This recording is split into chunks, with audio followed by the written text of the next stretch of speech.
জন্ম নহোতেই অন্ধকাৰ পৃথিৱী, পিতৃমাতৃৰ লগতে মৰহি গ'ল এপাহি ফুল।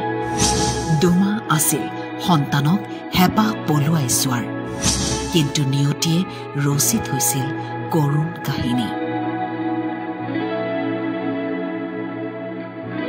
বৈভৱ পটেল আৰু জিনাল গোস্বামী আৰু নাই।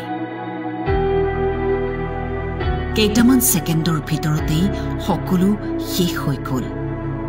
পৃথিৱীৰ পোহৰ দেখাৰ আগতেই মৃত্যুক সাৱটিলে দেৱ শিশুটিয়েও।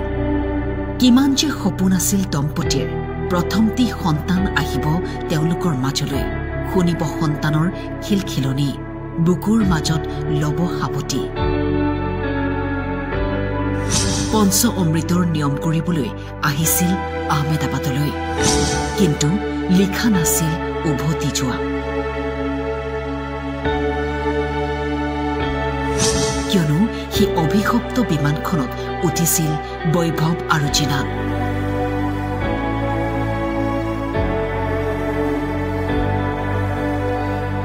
যিখন বিমানে মৃত্যুদূত হৈ কাঢ়ি নিলে 241 গৰাকী যাত্ৰীৰ জীৱন।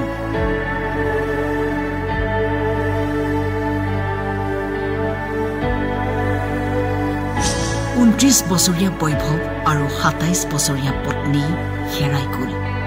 লণ্ডনত চাকৰি কৰি থকা বৈভৱে বন্ধুক ফোন কৰি কৈছিল, আহি আছো বন্ধু, কিন্তু বন্ধু নহয়। বন্ধুৰ মৃত্যুৰ খবৰহে পালে তেওঁলোকে।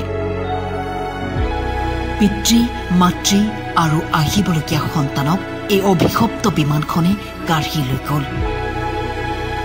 গৰ্ভৱতী পত্নীয়ে সন্তানক গৰ্ভত লৈ গুচি গ'ল।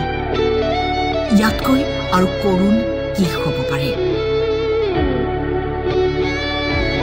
কত পৰিয়ালৰ হাঁহি, আনন্দ, সুখ কাঢ়ি নিলে এই বিমানখনে।